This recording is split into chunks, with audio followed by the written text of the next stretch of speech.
금요심야 이 기도의 자리에 참여하신 여러분들을 환영합니다. 우리 좌우에 계신 분들, 앞뒤에 계신 분들 얼굴 보며 함께 인사하겠습니다. 한 주간 수고 많으셨습니다. 한 주간 수고 많으셨습니다. 하나님의 힘을 얻어가시는 예배의 자리가 되기를 바랍니다. 자, 오늘은 사무엘상 5장 말씀입니다. 우리 잠깐 앞장 4장을 생각해 보면요, 앞장 4장에서 이스라엘이요 언약궤를 빼앗깁니다. 4장 1절에 보면요, 사무엘의 말이 온 이스라엘에 전파되니라 라고 시작됩니다. 이제 하나님께서 말씀을 듣지 못하던 이스라엘에게, 하나님이 있어도 하나님을 보지 못하는 이스라엘에게 사무엘을 통해서 나타나십니다. 그렇게 하나님의 말씀이 들려지니까 이스라엘이 의기양양해서 자기네들을 괴롭히던 블레셋을 향해서요, 4장 1절에 보면은 이스라엘이 먼저 나가서요 블레셋 사람들과 싸웁니다. 하나님께 우리가 어떻게 해야 됩니까? 기도하지 않고요, 그저 기가 높아져서 먼저 나가서 블레셋과 싸웁니다. 그래서 결과가 어떻게 됩니까? 4,000명이 죽습니다. 패합니다. 자, 그렇게 됐으면은, 전쟁에서 패했으면은 하나님 이 전쟁이 옳은 일입니까? 우리가 이 전쟁을 하는 것이 맞는 겁니까? 우리가 어떻게 해야 됩니까? 돌아보고 기도할 만도 한데, 이스라엘이 택한 방법이 뭡니까? 맞다, 우리가 하나님의 궤를 함께 움직였을 때 항상 승리했어. 그러니까 우리가 하나님께 기도하는 것 생각하지 않고 그저 하나님의 궤, 하나님의 법궤를 들고 나가면은 우리가 승리할 거야. 마치 자판기에 동전 나면은 승리 나오는 것처럼, 그리고 우리가 부적처럼 하나님의 궤를 갖고 가면 우리가 승리할 거야 라고 착각하고 어떻게 됩니까? 하나님의 궤를 옮겨갑니다. 전쟁의 자리로 옮겨갑니다. 이때 하나님의 궤를 옮겨간 사람이 누굽니까? 엘리의 아들들 홈리와 비느하스입니다. 그런데 그 결과가 어떻게 됩니까? 대패합니다. 제사장 가문이요, 홈리와 비느하스가 무너지고 죽게 되고요, 법궤는 적군의 손에 넘어가게 됩니다. 이스라엘 역사상 처음 있는 일입니다. 하나님의 궤, 법궤를 상실하는 이 충격적인 경험을 하게 됩니다. 자, 사사기가 담고 있는 사사시대, 각자의 소견에 옳은 대로 행하는 시대였습니다. 기준이 돼야 될 하나님의 말씀을 잃어버리고요, 그 자리에 자기의 소견을 기준으로 삼았던 시대입니다. 그리고 그러한 사사시대가 이어져서 결국 하나님의 말씀을 잃어버리고, 하나님을 잃어버리는 시대의 모습이 결국 어떤 모습으로 나타납니까? 법궤마저도 잃어버리는 결정적인 모습으로 드러나게 되는 겁니다. 자, 법궤를 잃어버렸습니다. 법궤를 잃어버린 이스라엘, 어떤 마음이 들었을까요? 하나님께서 우리를 버리신 거 아닐까? 생각했을 겁니다. 이스라엘도 알고 있었을 겁니다. 우리의 모습이 하나님 보시기에 옳은 모습이 아니었다는 것 알고 있었을 겁니다. 물론 반대로 생각했을 수도 있습니다. 당시 고대 중동에서는요, 이 문화 속에서는요, 각 민족별로, 각 나라별로 섬기는 신들이 있었습니다. 그래서요, 부족 간의 전쟁은요, 나라 간의 전쟁인 동시에 그 신들의 대결이라고 생각했습니다. 그런 시대의 가치관 속에서 이스라엘이 전쟁에서 졌다는 것은, 이제 하나님이 끝난 것이 아닐까? 우리 하나님이 최고인 줄 알았는데 애굽도 이기신 하나님이신데 그 여호와 하나님보다 더 센 신이 나타난 게 아닐까라고 생각했을 수도 있습니다. 그런데 오늘 말씀 사무엘상 5장을 펼쳐보면요, 정반대의 장면이 나옵니다. 이스라엘 사람들도 제사도 예배도 없는 이방 신전 한복판에서 하나님께서 홀로 싸우시는 모습을 발견할 수 있습니다. 오늘 말씀에서 우리는 이거 붙잡았으면 좋겠습니다. 하나님의 백성은 넘어질 수 있습니다. 우리들도요, 잘 넘어집니다. 하지만 하나님은 넘어지지 않으십니다. 이 고백을 붙잡고 오늘 본문 우리가 함께 묵상하도록 하겠습니다. 오늘 말씀 1절과 2절을 함께 읽겠습니다. 블레셋 사람들이 하나님의 궤를 빼앗아 가지고 에베네셀에서부터 아스돗에 이르니라. 블레셋 사람들이 하나님의 궤를 가지고 다곤 신전에 들어가서 다곤 곁에 두었더니, 자, 블레셋 사람들이요, 이스라엘과 에베네셀 전투에서 승리를 합니다. 이스라엘 군사들이 마치 부적같이 하나님의 궤를 가지고 나왔지만 오히려 하나님의 궤를 메고 나왔던 홈리와 비느하스는 죽습니다. 그리고 하나님의 궤마저도 빼앗기게 됩니다. 그리고 1절 말씀처럼 블레셋 사람들은 에베네셀 전투에서 이긴 후에 법궤를 자기들의 도시인 아스돗으로 가져갑니다. 그리고 블레셋 사람들은 하나님의 궤를 자신들의 최고의 신, 이 다곤이라는 신을 모시는 신전에 가져다 둡니다. 설명을 조금 더 붙이자면요, 이 다곤 신이 어떤 신이었는가 궁금하신 분들이 있으실 텐데요. 다곤은요, 바알 신 이전에, 바알 신화 이전에 농업의 신이면서 동시에 신들 중에 최고의 신으로 생각하던 신이었습니다. 그렇게 블레셋 사람들이 자신들의 최고의 신이라고 생각하는 신의 신전에 하나님의 궤를 가져다 둔 것입니다. 전에도 설명드린 적이 있지만 고대 근동 전쟁 문화에서 전쟁에서 이겼다라는 것은 그 나라의 신이 우리나라의 신보다 약하다. 그래서 졌다라는 겁니다. 그래서 블레셋은 이렇게 생각한 겁니다. 우리의 신 다곤이 이겼다. 여호와는 이제 약한 신, 우리의 포로신이다라고 생각한 겁니다. 자, 성경을 보다 보면요, 곡물을 바쳤다라는 문구를 우리가 자주 보는데요. 곡물을 바쳤다는 것은 단순히 이렇게 모아서 농작물이나 돈이나 이런 것들 갖다 바쳤다라는 것으로 끝나는 것이 아니고요. 이제 곡물을 바치는 나라의 왕이 곡물을 받는 나라의 받는 나라의 신의 신전에 아침마다 가서 인사를 해야 되는 겁니다. 그래서 그렇게 전쟁은요, 당시 고대 중동에서는 인간의 영역을 뛰어넘는 신들의 영역이라고 생각했습니다. 그래서 여호와의 궤를 다곤 신의 신전에 가져다 둡니다. 비록 전쟁에 졌지만 함부로 신의 성물을 담아두기도, 어디에다가 갖다 두기도 어렵고 또 겁도 나겠죠. 그러니까 서열이 낮은 신은 서열이 높은 신의 신전에서 아무런 힘도 발휘하지 못할 것이라는 마음에 그렇게 여호와의 궤를 자신들의 최고의 신 다곤 신의 신전에 갖다 둔 겁니다. 그런데 다음날 아침 아스돗 사람들이 신전에 들어가 보고 깜짝 놀라게 됩니다. 우리 3절 말씀 3절 함께 읽겠습니다. 아스돗 사람들이 이튿날 일찍이 일어나 본즉 다곤이 여호와의 궤 앞에서 엎드려져 그 얼굴이 땅에 닿았는지라. 그들이 다곤을 일으켜 다시 그 자리에 세웠더니, 자, 다곤 신이 여호와의 궤 앞에서 엎드려져 그 얼굴을 땅에 닿아 있습니다. 어떤 그림입니까? 다곤이라는 신의 성상이 여호와 앞에 꿇어 엎드려 절하고 있는 모습, 그렇게 보이는 모습을 목격하게 됩니다. 자, 그리고 그렇게 엎드려져 있는 다곤을 바라보면서 이 신전에 온 사람들이 깜짝 놀라서 그 다곤 신의 성상을 블레셋 사람들이 일으켜 세웁니다. 이 한 장면만으로도요, 우상이 무엇인지가 드러납니다. 넘어지면 스스로 일어나지 못하고 사람들이 다시 세워줘야 하는 신, 그것이 바로 우상입니다. 자, 그런데요, 다음 날은 더 심각합니다. 우리 4절과 5절 말씀도 함께 읽겠습니다. 그 이튿날 아침에 그들이 일찍이 일어나 본즉 다곤이 여호와의 궤 앞에서 또다시 엎드려져 얼굴이 땅에 닿았고 그 머리와 두 손으로 끊어져 문지방에 있고 몸뚱이만 남았더라. 그러므로 다곤의 제사장이나 다곤의 신전에 들어가는 자는 오늘까지 아스돗에 있는 다곤의 문지방을 밟지 아니하더라. 자, 이번에는 어떤 모습입니까? 그 다음날 머리와 손목이 끊어져 있습니다. 머리와 손목이 끊어졌다는 것은요, 고대 중동에서 전쟁에서 전형적으로 승리한 신이 패배한 신을 응징하는 방법입니다. 당시에 바알 신화, 바알 사이클이라는 토판이 남아있는데요. 거기에 보면은 신들의 전쟁 이야기가 나옵니다. 거기에서 신들의 전쟁에서 패배한 신들의 목을 잘라버리고요, 손목을 잘라버립니다.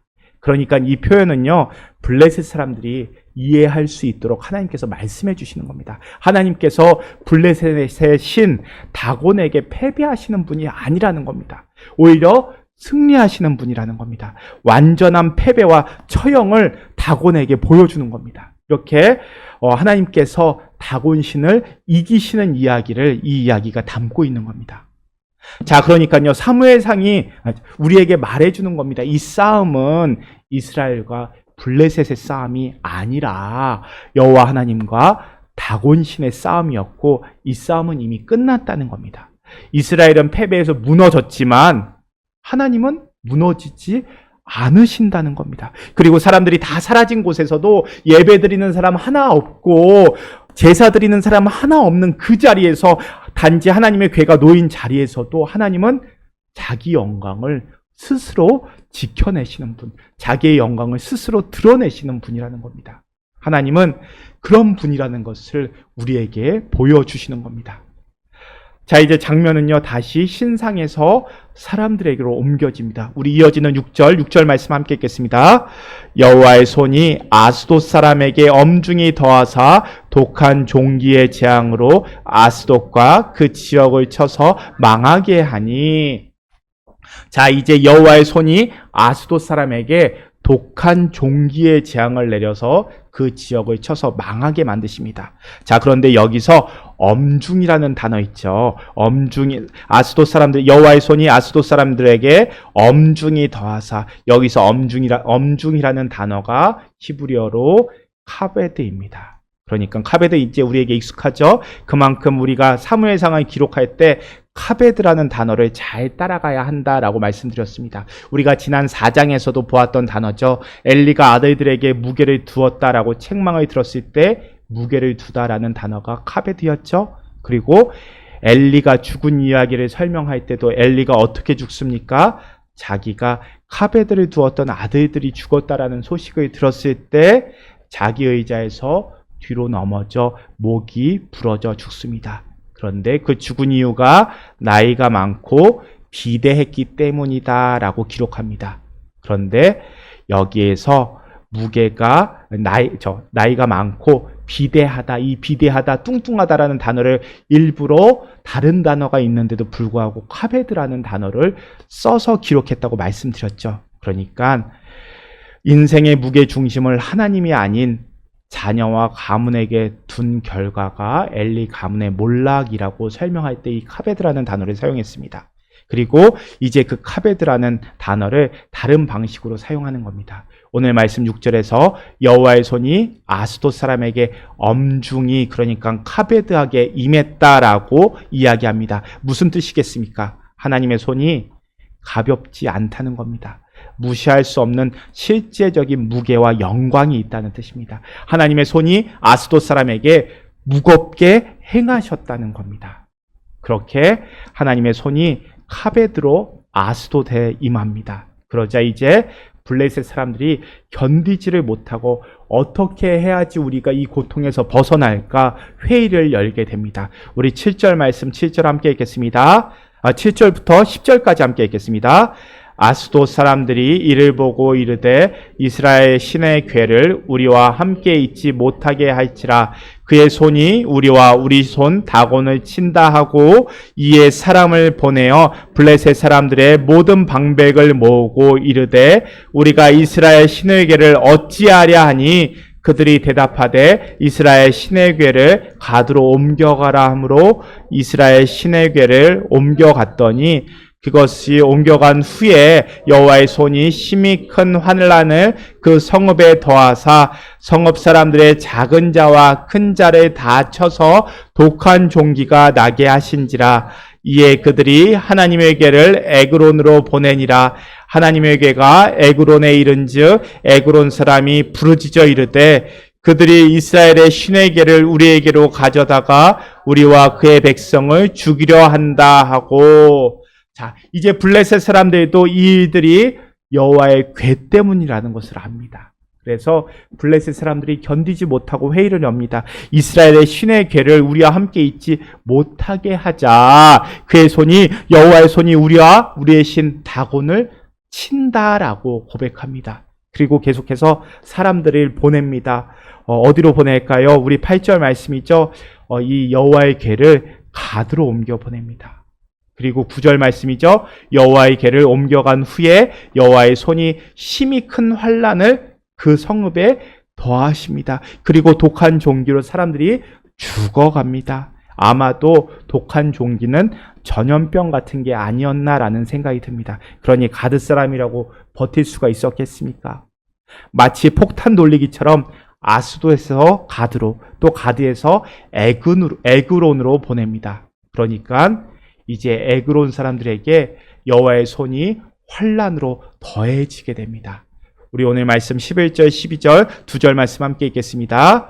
이에 사람을 보내어 블레셋 모든 방백을 모으고 이르되 이스라엘 신의 궤를 보내어 그 있던 곳으로 돌아가게 하고 우리와 우리 백성이 죽임 당함을 면하게 하자 하니 이는 온 성읍이 사망의 환난에 당함이라. 거기서 하나님의 손이 엄중하심으로 죽지 아니한 사람들은 족한 종기로 치심을 당해 성읍의 부르짖음이 하늘에 사무쳤더라. 아멘. 자, 이렇게 어찌할 바를 몰라서 블레셋 사람들이 모여서 회의를 했다라는 말입니다. 그리고 결국 내린 결론은 이스라엘의 신의 궤를, 여호와의 궤를 어디로 보낸답니까? 그 있던 곳으로 돌아가게 하자. 그래서 우리와 우리 백성들의 죽임 당함을 면하게 하자라고 이야기합니다. 왜냐하면 이는 온 성읍이 사망의 환난을 당함이라. 거기서 하나님의 손이 엄중하심으로, 카베드 하심으로 그 환난이 더해진다고 합니다. 자, 전쟁에서 승리한 블레셋 사람들은 다곤에게 영광을 돌렸지만 실제로는요, 카베드를 돌려야 할 분이 여호와임을 알게 됩니다. 진짜 무게를 두어야 할 분, 중심을 두어야 할 분, 진짜 카베드의 주인이 다곤이 아니라 여호와라는 것을 이제는 블레셋 사람들도 알게 됩니다. 그러니까 사무엘상은요, 우리에게 카베드라는 단어를 통해서 계속해서 이야기합니다. 엘리는 어디에 카베드를 두었습니까? 아들들에게. 비느하스의 아내는요, 엘리의 며느리는 가문의 영광이 무너진 것을 보고 영광이 떠났다라는 뜻에서 그 아들의 이름을 뭐라고 짓습니까? 이가봇, 이카봇, 카베드가 없다라고 짓습니다. 이스라엘은 여호와보다 법궤와 제사장 가문과 자기 이익에 더 무게를 두었습니다. 그런데 그 결과 법궤는 빼앗기고 제사장 가문이 무너집니다. 그런데 사무엘상 5장은 이렇게 선언하는 겁니다. 너희가 나를 가볍게 여길지언정, 카베드하지 않게 여길지언정 나는 가벼운 하나님 아니라는 겁니다. 너희가 다곤에게 카베드를 줄지라도 실제로 무게를 두어야 할 분, 존재 자체로 무거운 분, 영광 받으실 만한 분, 하나님이라는 겁니다. 여호와의 손은 자기 백성에게만 카베드하게 임하시는 분이 아니라 이방 민족에게도 카베드하게 임하시는 분이라는 겁니다. 이스라엘이 무너졌다고 해서 하나님 무너지는 것 아닙니다. 하나님은요, 그 존재 자체로 영광을 받으실 만한 분이라는 겁니다. 오늘 말씀에 비추어서요, 내 삶을 돌아볼 수 있기를 바랍니다. 우리는요, 우리 중심 자리가 하나님이라는 것 알고 있지만 그 자리를 다른 것으로 채우고 있을 때가 많습니다. 어쩌면요, 블레셋 사람들처럼 넘어지면 내가 다시 세워줘야 하는 다곤 붙잡고 살아가는 것은 아닌지 돌아볼 수 있기를 바랍니다. 내 인생에서 자꾸 무너지는데도 붙들고 자꾸 쓰러지는데도 내가 다시 세워가면서까지 붙잡고 있는 무언가가 있다면 그것이 바로 내 삶의 다곤일 겁니다. 그 다곤을 오늘 돌아볼 수 있기를 바랍니다. 그리고 그 다곤에게로 향하고 있는 카베드를 다시금 돌이켜 놓을 수 있는 오늘 기도의 자리가 될 수 있기를 바랍니다. 우리가 입술로는 하나님께 영광이라고 말하지만 실제로 내가 가장 내 삶에서 무게를 두고 무겁게 여기는 것이 자녀라면, 그리고 사업의 자리, 직장의 자리라면, 그리고 성공이라면, 그리고 재정이라면, 내 체면이라면 거기가 지금 내 카베드의 자리입니다. 내가 다곤처럼 붙잡고 있는 자리입니다. 우리가 하나님을 입술로 고백하지만 우리의 몸이 교회에 나와 있지만 예배 드리고 있지만 기도의 자리에 나와 있지만 우리의 삶의 자리에서 무언가를 선택하는 그 순간 하나님보다 다른 기준을 더 무겁게 여기고 있다면 우리는 하나님의 궤를 들고 블레셋과의 전쟁에 나아가서 하나님의 궤를 빼앗겨 버리는 이스라엘과 다를 바가 없습니다. 오늘 말씀에서 하나님은요, 다곤의 손목을 잘라버리십니다. 목을 잘라버리십니다. 그 사건을 통해서 오늘 말씀을 통해서 우리에게 말씀하시는 겁니다. 너희가 진짜 무게를 두어야 할 분은 바로 나다. 나 여호와 하나님이시다 라고 말씀하시는 겁니다. 우리의 카베드를요, 우리의 삶의 무게를, 우리의 삶의 중심을 하나님께 두어야 한다라고 말씀하시고 있는 겁니다. 너희가 다른 곳에 카베드를 둘 때 그 카베드를 둔 다곤의 목을 치고 손목을 잘라버릴 능력이 있으신 분이 바로 하나님이시라는 것을 우리에게 계속해서 말씀하고 계시는 겁니다. 우리가 이 사무엘서가 언제 책으로 엮여졌는지 확인했었죠. 바벨론 포로기 이후입니다. 이스라엘이요, 나라를 잃어버리고 가장 힘들고 어두운 시간에 이스라엘 백성들이요, 다시 모여서 하나님의 말씀을 붙잡고 읽게 됩니다. 그때 사무엘서를 통해서 이스라엘 백성에게 하나님께서 말씀하시는 겁니다. 우리는 분명 여호와 하나님께서 우리의 조상들을 애굽 땅에서 구원해 주시고 가장 강대국이었던 애굽의 바로의 손에서 구원해 주신 하나님이라는 것 우리는 알고 있지 않느냐. 하나님은 분명히 능력이 있으신 분이다. 우리는 하나님은 다른 우상에게 이기기도 하고 지기도 하고 그렇게 승패를 알 수 없는 분이 아니라 능력이 있으신 분, 승리하시는 분이 바로 하나님이다. 우리 역사를 바라보라는 겁니다. 하나님께서 언제 성경책 우리의 역사를 살펴봐라. 하나님께서 언제 패배하신 적이 있으시냐? 이스라엘은 패배했을지라도 하나님은 패배하신 적이 없으시다라는 것이 바로 사무엘서 5장이 우리에게 말하고 있는 겁니다. 또 바벨론 포로기에 모여서 성경을 읽고 있는 이스라엘 백성에게 주는 메시지입니다. 그런데 그런 하나님께서, 능력이 많으신 하나님께서 왜 우리 이스라엘을 이렇게 바벨론 포로기와 같이 어려운 상황 속에서 건져주시지 않을까? 이 말씀 읽으면서 생각해 보라는 겁니다. 너희는 하나님께서 이 어려운 시간 허락하셨다고, 이 고통 속으로 스스로 몰아넣었다고 생각하는데 다시 한번 생각해 봐라. 이 고통 속으로 스스로 발걸음해서 스스로를 몰아넣어서 걸어 들어온 사람 누구의 선택이었는지 돌아보라는 겁니다. 너희가 어디에 무게를 두고 선택한 결과인지를 돌아보라는 겁니다. 그리고 그렇게 선택한 결과가 바로 지금 우리의 모습이 아니겠느냐. 그러니 제발 이제라도 돌이켜라. 하나님은 우리 버리시는 분이 아니시고 우리를 인도하시는 분이라는 것 잊지 말라는 겁니다. 혹여라도 내가 믿는 하나님이 능력이 없으셔서 우리가 고통받고 있다라고 생각하는 그러한 잘못된 생각 버리라는 겁니다. 우리가 고통받고 있는 것은 하나님이 능력이 없으신 분이라서가 아니라 그저 우리가 잘못된 선택을 했기 때문에, 잘못된 곳에 우리의 카베드를 두었기 때문에 지금 우리가 이 자리에 있다는 겁니다. 여호와 하나님은 당시의 최고 신이라고 여겼던 다곤의 신에게도 굴복하지 않으시고 지시는 분이 아니라 오히려 다곤 신이 하나님께 머리를 조아리는 그런 하나님이라는 겁니다. 그렇게 능력이 있으신 하나님이라는 것 기억하라는 겁니다. 하나님은 너희가 없는 곳에서도 일하시는 하나님이라는 겁니다. 우리가 잘 알고 있는 시편 9절 중에 이런 말씀이 있죠. 하나님은 사랑하는 자에게 잠을 주시는도다 라는 말씀이 있습니다. 그래서 특별히 갱년기에 불면증에 시달리시는 분들이 이 말씀을 자주 읊조리시면서 기도하십니다. 그런데 이 구절은요, 대표적인 오역입니다.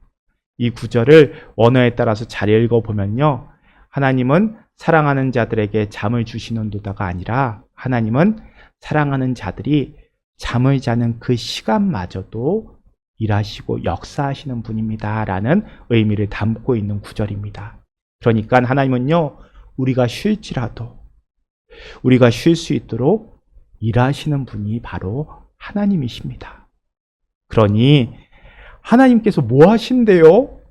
라는 질문은 잘못되었다는 겁니다. 그런 하나님이 나와 함께 하시고 능력이 있으시고 승리하시는 하나님께서 나와 함께 하시는데 우리가 왜 이런 어려운 시간, 나라를 잃고 삶의 터전을 잃고 포록이라는 어려운 시간을 겪고 있을까? 그것은 하나님께서 일하지 않기 때문이 아니라 오히려 일하시는 하나님이 우리가 다시금 옳은 선택하기를, 옳은 곳에 카베드를 두기를 기다리고 계신다는 겁니다. 하나님께서 우리가 다시금 하나님께로 중심 두기를, 카베드 두기를 기다리고 계신다는 것을 사무엘상을 읽고 있는 이스라엘에게, 그리고 오늘 이 시간에 우리들에게도 전하고 있는 겁니다. 혹여나 지금 이 시간 정말 바벨론 포로기와 같이 어려운 시간을 겪고 있는 가정이 있나요? 실망하지 마십시오. 하나님은 일하시는 하나님이십니다. 내가 그 하나님을 잊어버리고 놓칠지라도 하나님은 그 시간 속에서 일하고 계시는 하나님이십니다. 그 시간 속에서도요, 세상의 가치를 무릎 꿇게 만드시고 우리에게 선한 것을 주시기 위해서 그 시간마저도 사용하시는 분이 하나님이십니다. 우리 쉽게 고백하지 않습니까? 협력하여 선을 이루시는 하나님이라고. 우리의 아픔의 시간, 고난의 시간마저도 버림받지 않고 그 시간마저도 의미 있게 사용하시는 분이 바로 하나님이십니다. 그런 하나님 붙잡으시고 이 시간 기도를 통해서 나의 마음을 돌아보는 시간을 가질 수 있었으면 좋겠습니다. 하나님이 오늘 말씀을 통해서 우리에게 주시는 말씀 분명합니다. 우리의 카베드 하나님께 두는 것, 우리의 중심, 우리가 무언가를 결정할 때 하나님이 기뻐하시는 선택을 하고 있는가 고민하고 기도하는 모습을 원하십니다. 우리 이 시간 우리의 지난 모습들 돌아보며 함께 기도의 자리로 나아가도록 하겠습니다.